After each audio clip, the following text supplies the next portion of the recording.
Menteri Perdagangan Republik Indonesia datangi Pasar Keramat Jati.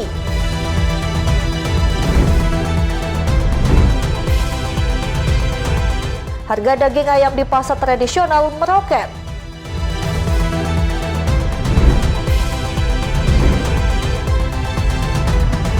Iran hantam berada Timur Tengah.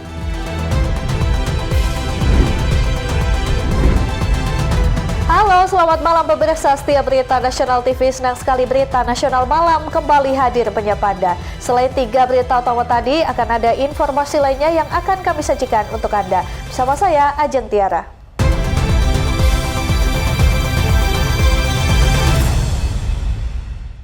Kita ke informasi yang pertama, pemirsa. Menteri Perdagangan memastikan harga kebutuhan pokok dan daging menjelang Lebaran masih terkendali. Hal ini disampaikan usai melakukan pemantauan harga dan gerakan bersih pasar rakyat bersama sejumlah jajaran di Pasar Keramat Jati, Jakarta Timur, Rabu siang.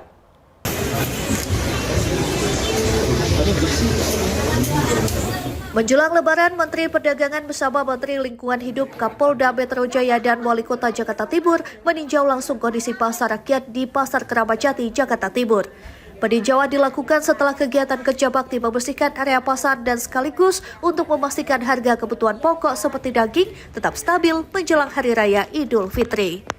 Pemerintah juga memantau pergerakan harga melalui sistem pemantauan pasar dan kebutuhan pokok atau SP2KP yang terhubung secara online di ratusan pasar di seluruh Indonesia.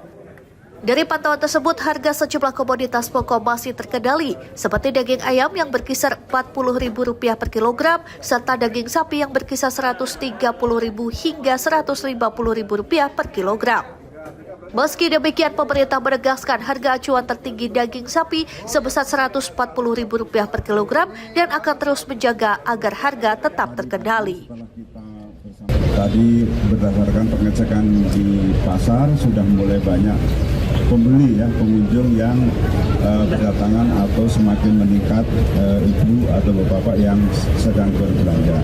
Nah, berdasarkan pantauan kami melalui SP2KP, jadi kami ini ada pantauan secara online SP2KP yaitu pantauan harga seluruh Indonesia di 550 titik pasar atau di sekitar 514 kabupaten kota. Sampai sekarang alhamdulillah harga kebutuhan bahan pokok terkendali. Jika terjadi kenaikan harga di pasar, pemerintah akan segera berkoordinasi dengan Satgas Pangan, kementerian, dan lembaga terkait, serta para pemasok untuk menjaga stabilitas pasokan dan harga. Dari Jakarta Timur, Tim Liputan Berita Nasional TV. Sementara itu, Ketua DPR RI Puan Maharani menegaskan pemerintah harus mengantisipasi berbagai kebutuhan masyarakat menjelang Idul Fitri agar tidak memberatkan rakyat. Hal ini disampaikan Puan merespons potensi kenaikan biaya mudik di tengah naiknya harga minyak dunia yang dapat berdampak pada sektor transportasi dan kebutuhan pokok. Puan menjelaskan penentuan kebijakan terkait biaya transportasi maupun kebutuhan menjelang Lebaran merupakan tugas dan kewenangan pemerintah. Meski demikian, DPR RI akan terus menjalankan fungsi pengawasan agar setiap kebijakan yang diambil pemerintah tetap mempertimbangkan kepentingan masyarakat. Menurutnya, dalam 2 minggu menjelang Lebaran, pemerintah perlu melakukan berbagai mitigasi dan antisipasi terkait biaya transportasi, ketersediaan pangan, serta kebutuhan pokok lainnya. Puan berharap langkah-langkah tersebut dapat mencegah terjadinya lonjakan harga atau kebijakan yang berpotensi membebani masyarakat menjelang perayaan Idul Fitri. Itu tupoksi pemerintah untuk menyiasati terkait dengan standar atau biaya mudik. Namun yang pasti kami akan meminta segala sesuatu kebijakan yang akan dilaksanakan oleh pemerintah jangan sampai kemudian membebani atau memberatkan rakyat. Makanya salah satu poin yang tadi saya sampaikan dalam pidato saya yaitu terkait dengan kondisi menjelang Idul Fitri. Apakah itu terkait dengan biaya transportasi, kemudian juga sembako, kemudian juga hal-hal lain yang terkait dengan masalah-masalah menjelang Idul Fitri. Jangan sampai kemudian membebani atau memberatkan masyarakat, karena itu memang tupoksinya masyarakat, tupoksinya pemerintah. DPR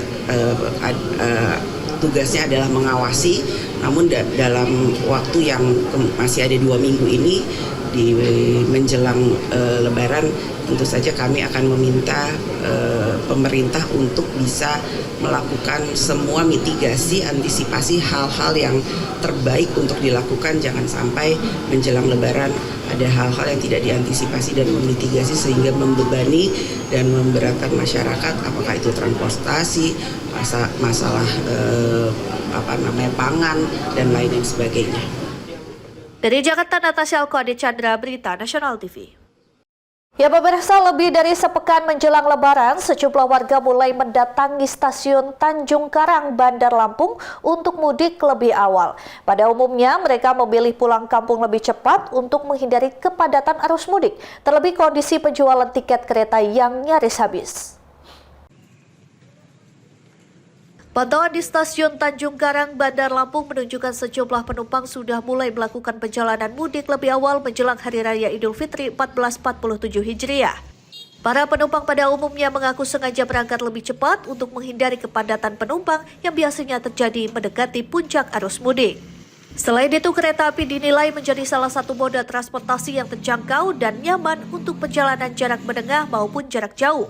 Sementara itu, dalam menghadapi masa mudik Lebaran 2026 ini, PT Kereta Api Indonesia Divisi Regional 4 Tanjung Karang telah melakukan berbagai persiapan seperti pengecekan jalur, rem cek, serta menyiapkan fasilitas stasiun dan dalam kereta.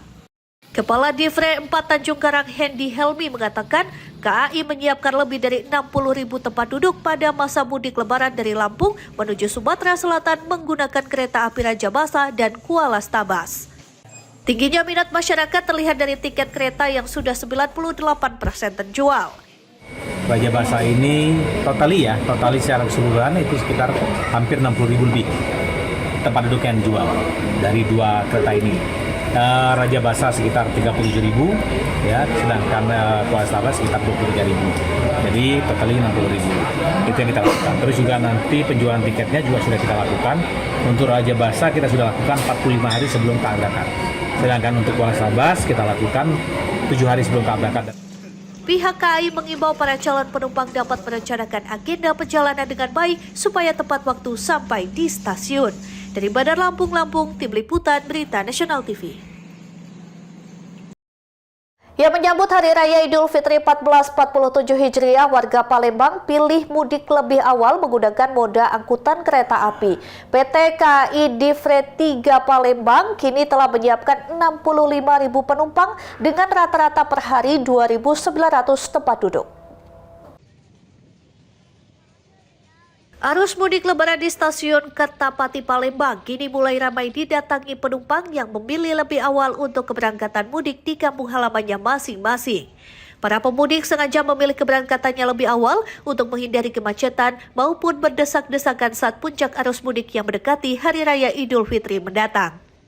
Pemudik lebih memilih moda transportasi kereta api karena tiketnya yang terjangkau sebesar Rp32.000 dan full AC cukup membuat nyaman para penumpang.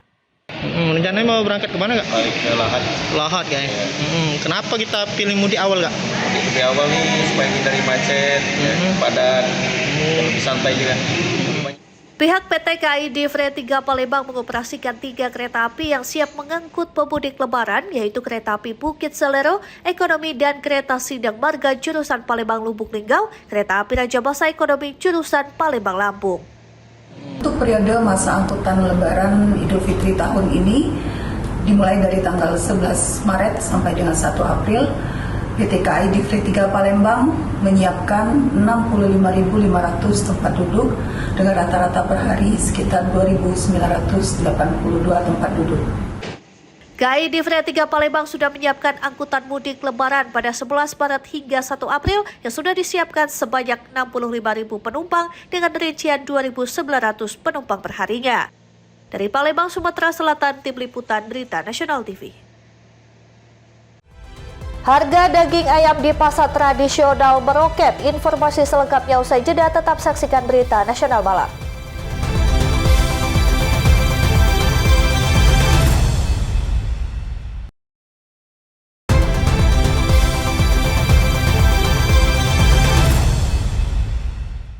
Anda kembali menyaksikan berita nasional malam. Pemirsa, harga daging ayam potong meroket di pasar tradisional di Kabupaten Majalengka. Dari semula Rp32.000 per kilogramnya, kini mencapai Rp46.000 per kilogramnya. Momen Ramadan 1447 Hijriah, harga daging ayam potong di pasar tradisional Sindang Kasih, Cigasong, Kabupaten Majalengka meroket. Kenaikan dipicu langkahnya pasokan dari sejumlah peternak ayam potong ke pasar tradisional. Namun permintaan langganan melimpah sehingga terjadinya rebutan di pasaran, di mana harga daging ayam yang semula berkisar Rp32.000 per kilogramnya saat ini mencapai Rp46.000 per kilogramnya. Kenaikan harga ini dibarengi juga dengan kenaikan harga kacang kedelai yang semulanya Rp9.600 per kilogram saat ini mencapai Rp10.300 per kilogramnya. Masih untuk kenaikan harga daging dan kedelai di pasar Sindang Kasih ini belum diimbangi dengan kenaikan harga sayuran lainnya. Salah seorang warga, Edah, berharap jelang Idul Fitri tidak ada kenaikan harga lagi karena kebutuhan masyarakat meningkat. Diharapkan untuk menjelang ini ya nanti Idul Fitri diharapkan jangan sampai naik lagi gitu. Soalnya kan mengaruh juga sama kebutuhan masyarakat, belum beli baju lebaran, belum beli apa gitu.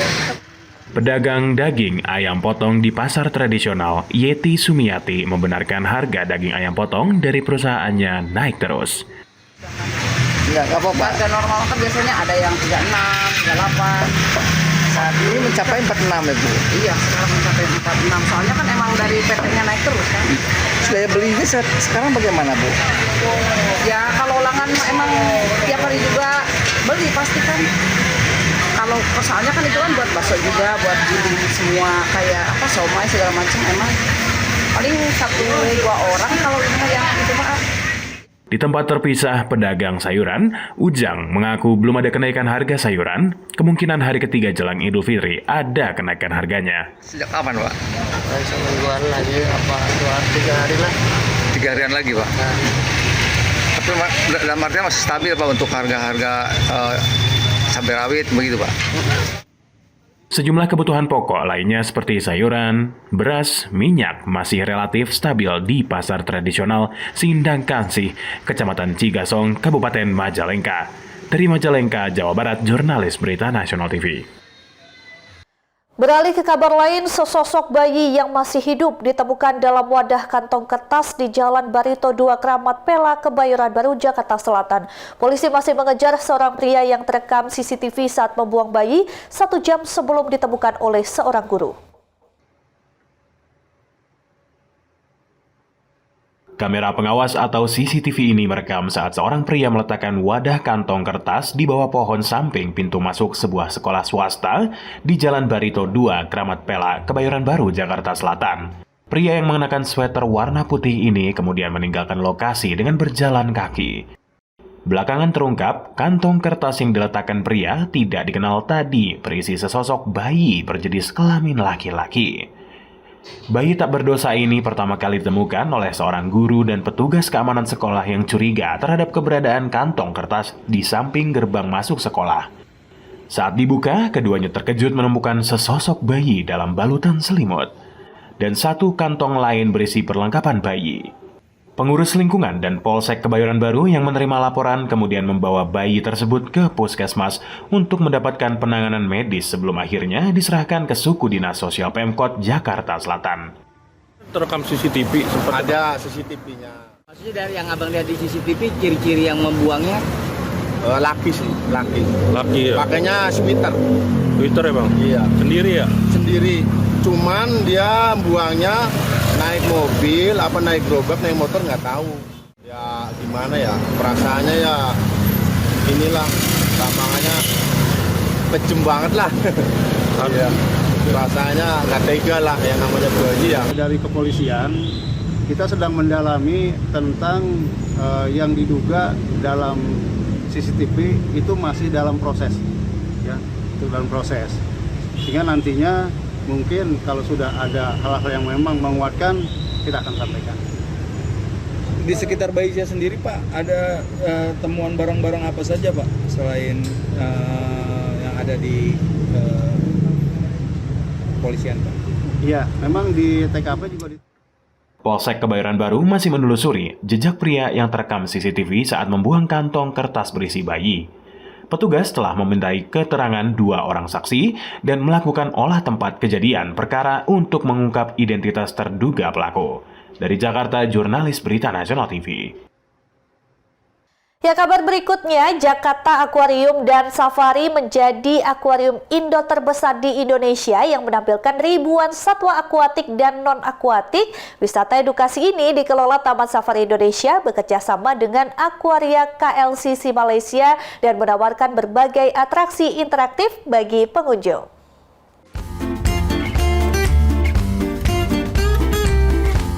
Jakarta Aquarium dan Safari berada di kawasan konservasi seluas 1 hektar. Di tempat ini, pengunjung dapat melihat lebih dari 3.500 spesies hewan akuatik dan non-akuatik. Pengunjung juga dapat berinteraksi langsung dengan hewan melalui aktivitas menyentuh dan memberi makan. Beragam pertunjukan menarik juga ditampilkan, seperti pertunjukan Putri Duyung Pearl of the South Sea Show, serta berbagai atraksi hewan yang menambah pengalaman wisata para pengunjung. Selain itu terdapat berbagai aktivitas seru seperti underwater fantasy diving, aqua trekking, serta area dine and shop yang menjadi pelengkap wisata edukasi di tempat ini. Tim Liputan Berita Nasional TV.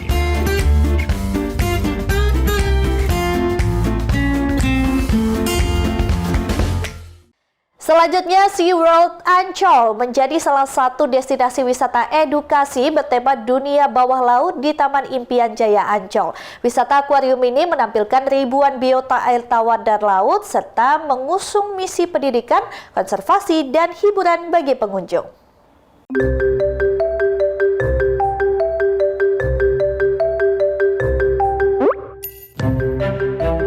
SeaWorld Ancol dibangun dengan konsep negara maritim yang menggambarkan kekayaan perairan Indonesia. Pembangunannya dimulai pada 2 Oktober 1992 saat Gubernur DKI Jakarta Wiyogo Atmodarminto meletakkan batu pertama.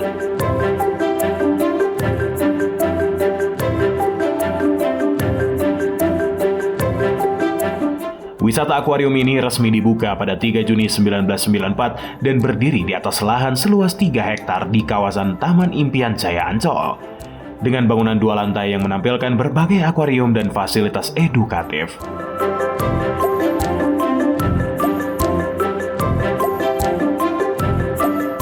SeaWorld Ancol menampilkan lebih dari 7.000 biota air tawar dan 11.000 biota laut yang terdiri dari ratusan jenis ikan dan hewan air. Semua ditampilkan dalam puluhan akuarium dan kolam tematik. Salah satu atraksi utama adalah Antasena Tunnel, terowongan akuarium raksasa yang membuat pengunjung seakan berada di tengah-tengah laut. Selain itu, pengunjung juga dapat menyaksikan feeding show dan berinteraksi di touch pool. Tim Liputan Berita Nasional TV.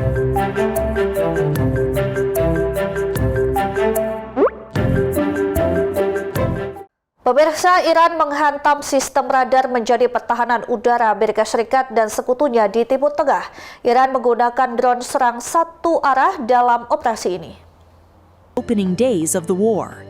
At the center of the damage is the powerful AN. Iran menghantam sistem radar pertahanan udara Amerika Serikat dan sekutunya di Timur Tengah.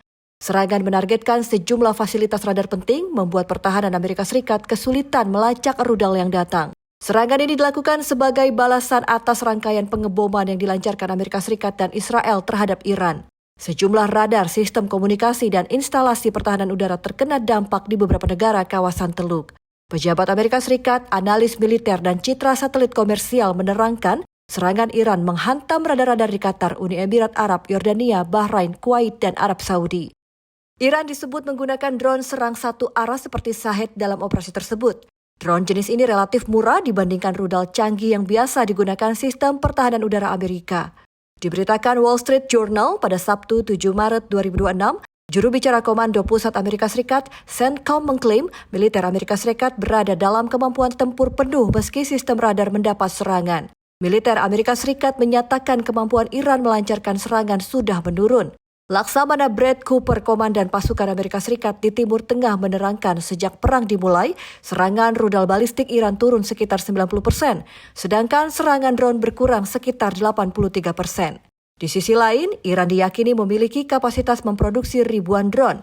Drone buatan Iran juga diekspor ke Rusia dan digunakan dalam serangan Moskwa terhadap Ukraina. Rusia juga disebut berbagi intelijen dengan Iran bisa membantu menentukan target militer. Amerika menempatkan radar utama di berbagai lokasi strategis di dunia untuk menghadapi ancaman dari negara seperti Iran, Korea Utara, dan Rusia. Selain radar darat, Angkatan Laut Amerika Serikat juga mengoperasikan kapal perusak rudal berpemandu di kawasan tersebut, bisa menembak jatuh rudal balistik dan ancaman udara lain. Sistem radar ini juga memainkan peran penting dalam konflik terbaru ketika Iran menembakkan rudal ke pangkalan militer Turki yang menyimpan senjata nuklir Amerika Serikat.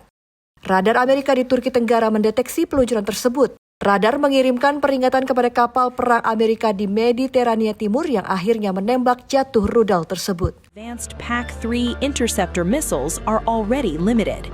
The interceptor missiles themselves manufactured.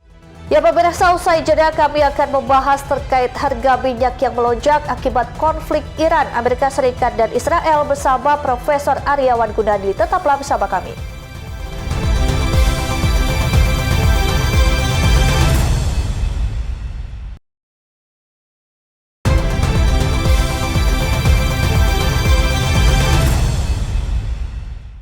Terima kasih Anda masih bersama kami. Pemirsa, perang antara Amerika Serikat, Israel, dan Iran yang terus memanas mulai menimbulkan kekhawatiran baru di berbagai negara termasuk Indonesia. Ketegangan ini dinilai dapat berdampak pada stabilitas geopolitik global serta memicu kenaikan harga energi dunia. Salah satu titik krusial yang menjadi perhatian adalah Selat Hormuz, jalur strategis distribusi minyak dunia. Jika konflik di kawasan ini semakin meluas, dikhawatirkan pasokan energi global akan terganggu dan berdampak pada harga bahan bakar hingga kebutuhan pokok di berbagai negara. Untuk membahas hal ini, kami sudah terhubung dengan Profesor Aryawan Gunadi, pakar hukum bisnis dan perdagangan internasional. Selamat malam, Prof. Aryawan. Selamat malam, Bu Ajeng dan pemirsa Berita Nasional. Selamat malam semua. Ya, sehat ya, Prof? Sehat. Baik. Terima kasih, Prof. Aryawan. Ya, nah ini konflik di Timur Tengah saat ini kembali menjadi perhatian dunia setelah terjadi eskalasi ketegangan antara Amerika Serikat, Israel, dan Iran ya Prof ya. Nah situasi ini memunculkan kekhawatiran akan dampak yang lebih luas, baik dari sisi keamanan maupun ekonomi global. Nah bagaimana sih Prof melihat eskalasi konflik yang terjadi dalam beberapa hari terakhir ini Prof? Ya, memang ini menarik ya, karena konflik Amerika Serikat dan Iran ini belakangan ini kan memang memanas dan menimbulkan ketidakpastian besar bagi pasar global. Karena kan kita lihat bahwa ini selepas Pak Presiden untungnya sudah menyelesaikan tugas, kita sudah menjadi member Board of Peace, lalu kita sudah menandatangani beberapa perjanjian free trade atau perjanjian perdagangan internasional dengan Amerika yang berkaitan dengan reciprocal tax. Akan tetapi kan sekarang kita masih menunggu karena terakhir kebijakan yang dilakukan oleh Trump itu masih dibatalkan oleh Mahkamah Agung dari Amerika. Nah lalu berlanjut dengan konflik Amerika Serikat dan Iran, di mana kita lihat bahwa serangan udara Amerika Serikat Israel terhadap fasilitas Iran, lalu ada barasan rudal Iran ke Israel, ini memang menimbulkan gangguan pasokan energi, Mbak. Jadi memang Selat Hormuz ini kan menjadi sesuatu yang penting. Nah apa akibatnya? Akibatnya tentu harga minyak melonjak tinggi dan juga pasti bergejolak. Dan Brent bahkan sudah menyentuh hampir lebih kurang $120 per barel sebelum turun kembali ya. Jadi Presiden Amerika Serikat ini memang harapannya bisa deeskalasi konflik, karena kan pasti Trump akan melihat ini juga merugikan juga bukan hanya untuk Iran tapi Amerika Serikat. Nah lalu yang kalau kita lihat juga pasar sempat merespon positif ketika Amerika Serikat memberlakukan pengawalan kapal tanker melewati Selat Hormuz untuk menjamin kelancaran pasokan. Ini juga sempat pasar menyambut positif. Tetapi ketika ada penyerangan Iran terhadap kapal tanker di dekat Selat Hormuz, bahwa tetap yang namanya eskalasi ini tetap masih ada dan tetap ongoing. Jadi kalau dari perspektif hukum perdagangan internasional ini memang ini masih disayangkan. Karena aksi militer ini mengganggu kebebasan berlayar di perairan internasional, termasuk Indonesia akan keganggu. Tetapi yang saya dengar hari ini ada 2 kapal kita yang bisa berlayar masuk ke Selat Hormuz. Begitu, Mbak. Baik, nah ini kan menjadi salah satu kekhawatiran utama ya Prof ya, yaitu stabilitas jalur energi dunia khususnya di Selat Hormuz itu. Nah, seberapa strategis Prof peran Selat Hormuz ini terhadap distribusi minyak global? Ya, Selat Hormuz itu kan merupakan salah satu choke point energi paling strategis di dunia. Ini semua dilewati oleh jalur ini. 20% lebih kurang ya, pasokan minyak dunia ini pasti passing by dari jalan ini. Jadi 1/5 perdagangan minyak global lewat jalur ini setiap hari, termasuk Indonesia. Jadi kalau ada gangguan terhadap jalur ini, ya kan blokade militer, lalu ancaman terhadap kapal tanker, nah itu akan bisa meningkatkan resiko dari keamanan global. Makanya ini sesuatu yang sangat strategis sekali. Nah lalu kalau kita lihat misalnya harga Brent yang mendekati 120 per barel ya, nah ini kan memang kalau kita lihat dengan ancaman ada penutupan Selat Hormuz ini akan membahayakan. Jadi premi resiko pasar itu pasti akan semakin tinggi, ya kan? Jadi memang kalau kita lihat dari perspektif trade law-nya, upaya memblokir atau menyerang kapal di Hormuz memang bisa melanggar kebebasan berlayar internasional. Kita tahu ada UNCLOS dan bisa merusak kepercayaan pasar. Ini yang harus dijaga. Dan singkatnya kesehatan dan keamanan pelayaran di Selat Hormuz ini memang menentukan stabilitas daripada harga minyak dunia. Jadi ketika arus minyak itu terhambat, pasti harga melesat. Nah ini stabilitas Selat Hormuz ini tidak hanya yang paling penting Mbak, bukan hanya penting bagi negara Timur Tengah, tetapi juga bagi seluruh perekonomian dunia. Nah itu kita harapannya bisa lebih baik lagi, begitu. Baik, jadi untuk saat ini apakah lonjakan harga minyak dunia ini signifikan dok? Ya, jadi memang harga lonjakan ini memang juga berdampak ya pada sektor migas gitu ya untuk dunia. Ya kan termasuk juga Indonesia, karena Indonesia pun juga kan walaupun Pak Purbaya Menku juga melihat bahwa ini masih cadangan aman untuk APBN kita, tetapi kita harus hati-hati ya kan. Kita lihat Kementerian SDM mencatat ICP atau harga minyak mentah Indonesia di Februari 2026 naik sekitar 568,79 barel dari catatan saya per dolar, ya kan dari 64,41. Jadi karena ada gejolak geopolitik, jadi artinya potensi pendapatan migas nasional itu juga akan naik gitu Mbak. Nah ini yang makanya Pertamina pasti berkoordinasi dengan KBRI terkait, KJRI setempat untuk memperkuat diversifikasi sumber pasokan domestik untuk bisa menjaga kelancaran rantai pasok nasional, karena rantai pasok nasional itu menjadi yang utama. Nah ini yang makanya harapannya kita bisa, Selat Hormuz ini bisa lebih baik sehingga sektor minyak dan gas Indonesia bisa lebih oke. Nah apalagi nih Indonesia kan masih mengimpor sebagian kebutuhan energinya begitu ya Prof ya. Nah seberapa besar sih potensi dampaknya terhadap ekonomi nasional Prof? Ya potensinya ya tentu akan punya dampak. Artinya kita kuat bertahan berapa lama, misalnya dari sisi APBN kita jangan sampai ini defisit untuk yang BBM bersubsidi. Karena kan kalau kita lihat ini kan memang ketika harga minyak dunia naik, dampaknya pada sektor Indonesia pasti bisa dua arah. Yaitu yang positifnya adalah penerimaan negara dari sektor energi berpotensi meningkat dan investasi di sektor hulu pun juga bisa menjadi lebih menarik. Yang kedua adalah sektor negatifnya adalah kalau ini memang ini bisa naik, ya kan tekanan pada harga BBM itu pasti akan naik. Nah kita lihat kalau nggak salah di beberapa negara itu ada yang menaikkan BBM-nya itu sampai dengan 30% loh, jadi cukup besar nih. Ya kan Mesir kalau nggak salah, apa Turki gitu kalau nggak salah. Nanti bisa dicek lagi. Dan ini yang paling penting kita harus jaga supaya jangan ada resiko inflasi dalam negeri. Tapi kita yakin pemerintah sudah melakukan berbagai cara yang terbaik untuk bisa mencegah hal ini semua. Buktinya kapal kita kan juga bisa masuk ke Selat Hormuz kan, begitu kan? Ya Prof, tapi kalau kita melihat dinamika perang pada saat ini begitu ya Prof, apakah tren kenaikan ini tuh akan masih berlanjut jika konflik tidak segera mereda? Ya, memang harga BBM kayak bersubsidi ini kan memang dipengaruhi oleh harga minyak mentah global. Itu pasti pengaruh. Dan nilai tukar. Jadi memang kalau konflik geopolitik ini menyebabkan harga minyak dunia naik, maka harga BBM akan cenderung mengikuti itu. Jadi kalau saya lihat ini eskalasinya masih akan terus berubah nih Mbak. Karena belum ada tensi penurunan. Tapi kita lihat dalam beberapa waktu ke depan, sejauh mana, nah kalau ini tetap pemerintah menyesuaikan harga BBM non-subsidi dan sebagainya, saya yakin sudah dilakukan oleh pemerintah dan mengantisipasi, melakukan mitigasi. Tapi kalau misalnya pemerintah ujungnya akan memutuskan menaikkan BBM, ya kan pasti itu sudah dengan perhitungan yang matang dan menyesuaikan dengan kondisi pasar global. Ini yang sedang dihitung oleh kementerian yang terkait untuk bisa sebelum diambil keputusan tentunya pastinya. Begitu Mbak. Baik Prof. Nah, selain dari sektor energi begitu ya, sektor apa saja sih Prof yang berpotensi ikut terdampak jika harga minyak dunia ini terus meningkat, Prof? Iya, artinya memang kan kalau harga minyak ya kan energi naik, otomatis kan harga bahan baku dasar kan juga akan naik, ya kan, dan harga-harga bahan mentah pun juga akan naik. Jadi akan mengikuti ini kebutuhan sandang, primer, sekunder itu pasti akan juga mengikuti harga yang ada, harga pasar yang ada. Jadi makanya kita menjaga agar harga energi, harga BBM ini, harga minyak ini tetap bisa stabil walaupun potensialnya akan naik dan negara lain pun menaikkan sampai dengan 30% sehingga akan memungkinkan turunannya kepada bahan-bahan mentah atau bahan baku yang lain. Jadi ini yang kita khawatirkan bukan harga minyaknya aja tapi turunan dari itu semua sehingga mengakibatkan kenaikan harga yang lain dan juga inflasi itu yang harus hati-hati, Mbak. Gitu.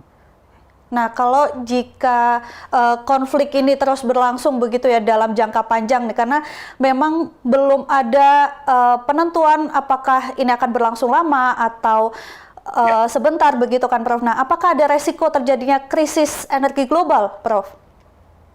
Ya, kalau untuk krisis energi global, resiko itu pasti selalu ada, walaupun negara-negara dunia sudah menyiapkan langkah-langkah yang ada. Makanya kan kayak seperti di Indonesia kan, kita kan bisa terus menggalang tekanan diplomatik ya, artinya melalui ASEAN, OKI, untuk resolusi PBB, mendorong gencatan senjata, ya kan, dan juga menjaga perlindungan. Kan kita kan sekarang juga mengevakuasi warga negara Indonesia di rawan konflik.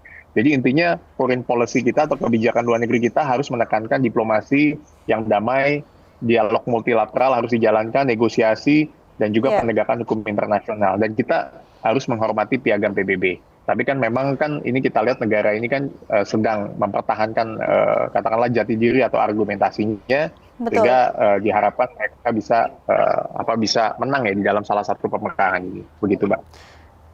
Prof, kalau melihat dengan situasi seperti sekarang, seberapa siap sih Indonesia menghadapi skenario terburuk tersebut, Prof?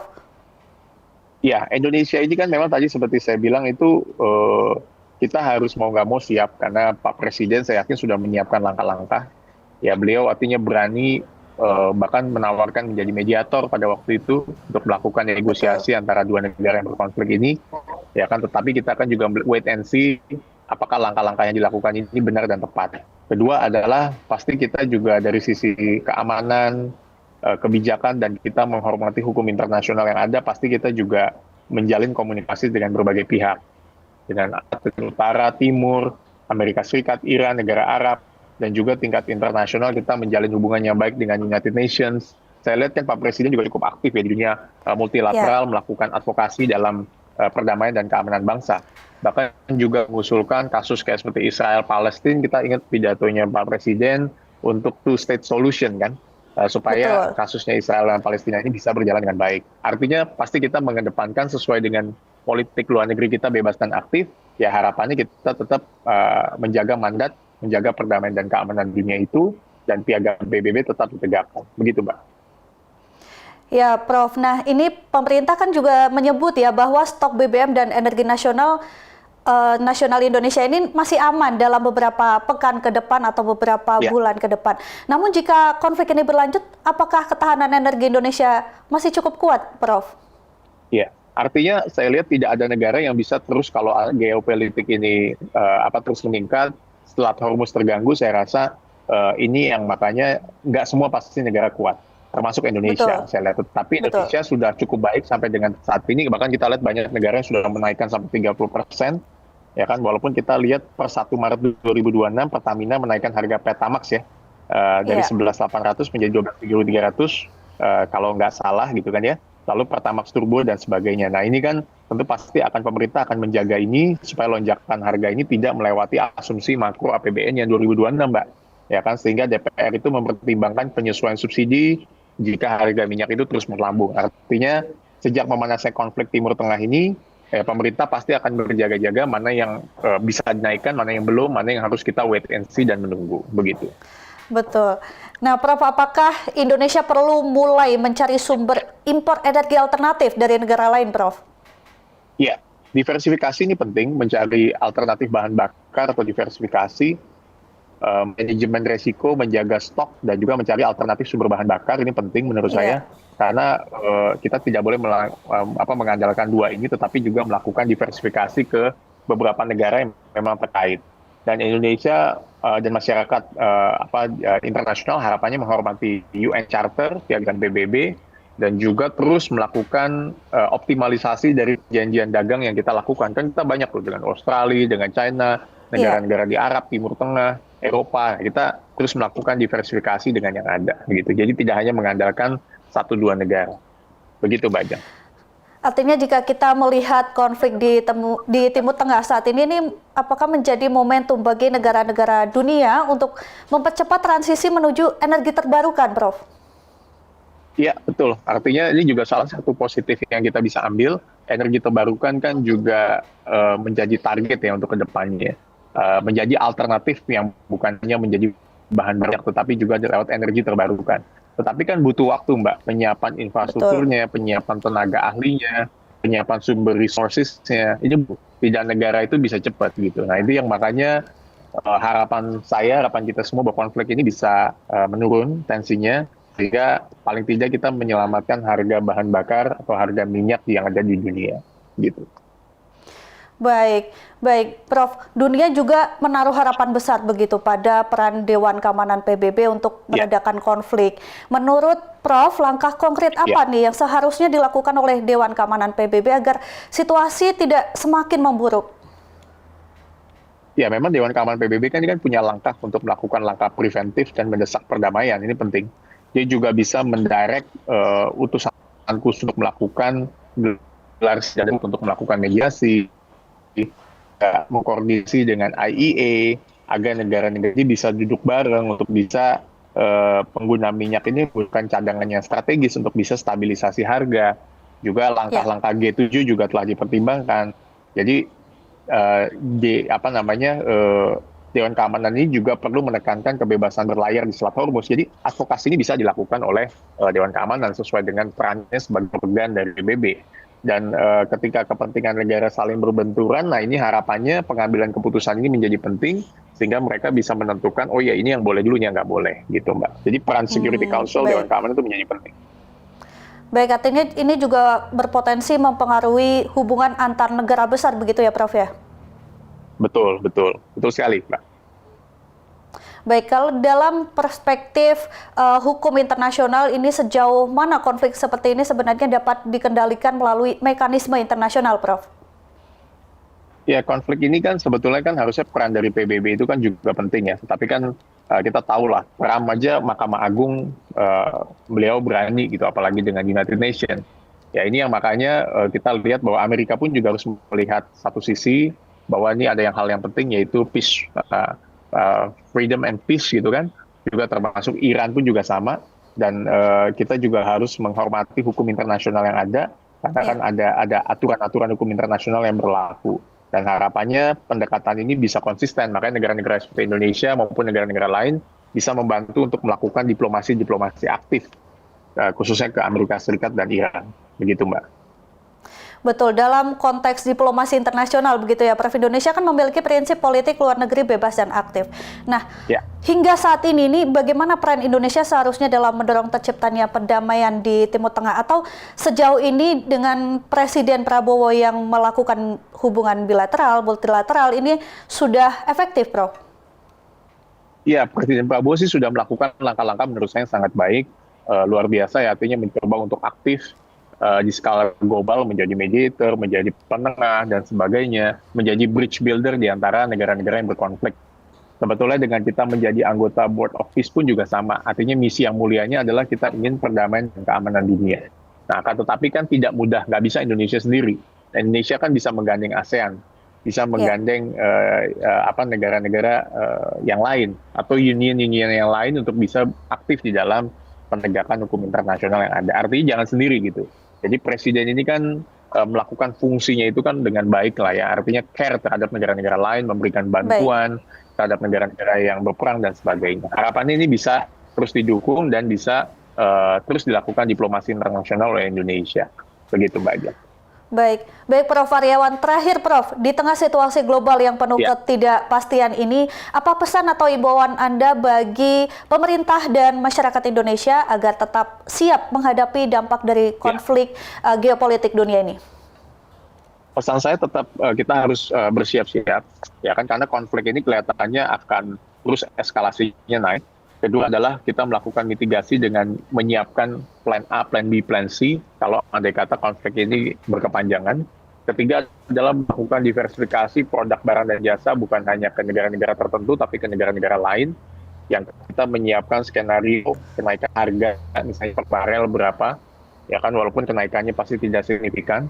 Waspada dengan inflasi, waspada dengan ketegangan geopolitik di tempat lain, dan kita juga aktif melakukan dalam fungsi ASEAN dan unit-unit yang lain untuk melakukan advokasi internasional sehingga perdamaian dan keamanan internasional bisa terjaga. Dan yang pasti tetap di Selat Hormuz kan kita tetap jaga tuh supaya kapal kita bisa lewat. Ya mudah-mudahan jalur distribusi kita nggak terganggu lah, karena kita punya hubungan yang baik dengan banyak negara. Begitu Mbak, itu pesan saya mungkin. Baik Prof. Aryawan, terima kasih atas analisis dan pandangan Anda mengenai dampak konflik Timur Tengah terhadap stabilitas ekonomi global serta potensi kenaikan harga minyak dunia. Kita tentu berharap ketegangan di kawasan tersebut dapat segera mereda sehingga stabilitas ekonomi dan keamanan global dapat kembali terjaga. Terima kasih Prof. Aryawan, selamat malam. Terima kasih Bajan dan pemirsa Berita Nasional, selamat malam semuanya. Terima kasih. Ya pemirsa, usai jeda kami akan kembali dengan informasi berita lainnya. Tetaplah bersama kami.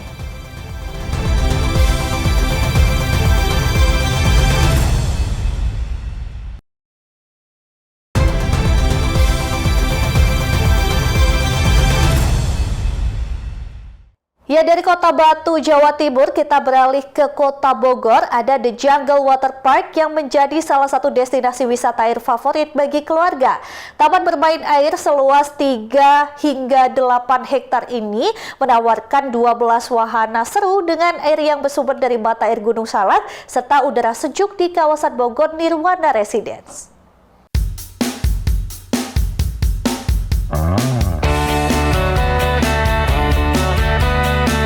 Drive-Thru Park merupakan salah satu wahana di Jawa Timur Park 2 yang mengusung konsep wisata tanpa harus banyak berjalan kaki. Pengunjung diajak menjelajahi area taman menggunakan shuttle car sehingga lebih nyaman dan ramah untuk semua usia.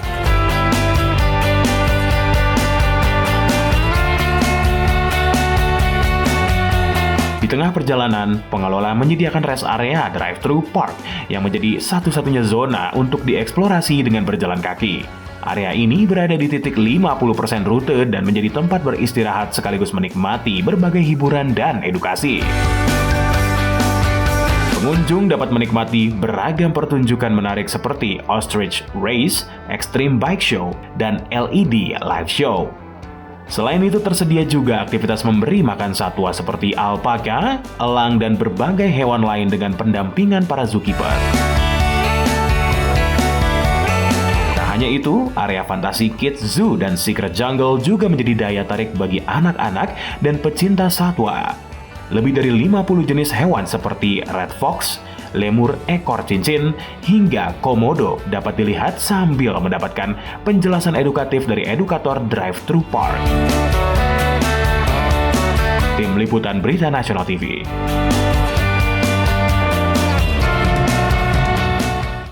Ya, dari Kota Batu, Jawa Timur, kita beralih ke Kota Bogor. Ada The Jungle Water Park yang menjadi salah satu destinasi wisata air favorit bagi keluarga. Taman bermain air seluas 3 hingga 8 hektar ini menawarkan 12 wahana seru dengan air yang bersumber dari mata air Gunung Salak serta udara sejuk di kawasan Bogor Nirwana Residence.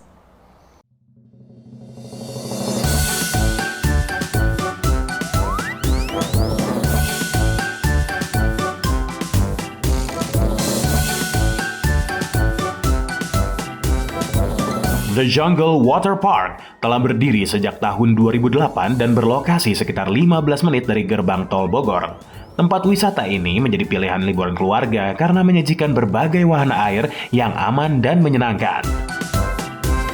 Sebanyak 12 wahana air dapat dinikmati pengunjung, di antaranya wave pool, racer slide, tower slide, lazy river, serta kiddie pool yang ramah untuk anak-anak. Seluruh wahana di The Jungle Water Park telah memiliki sertifikat IAAPA, sehingga standar keamanan permainan terjaga dan dapat digunakan oleh pengunjung dari berbagai usia. Selain bermain air, pengunjung juga dapat menikmati beragam fasilitas lain seperti Bird Park, Giant Aquarium, dan Cinema 4D yang menambah pengalaman hiburan dan edukasi saat berkunjung. Tim Liputan Berita Nasional TV. Pemirsa, informasi tadi sekaligus mengakhiri jumpa kita. Demikian Berita Nasional Malam telah menemani Anda. Saya Ajeng Tiara beserta kru yang bertugas pamit undur diri. Terima kasih dan sampai jumpa.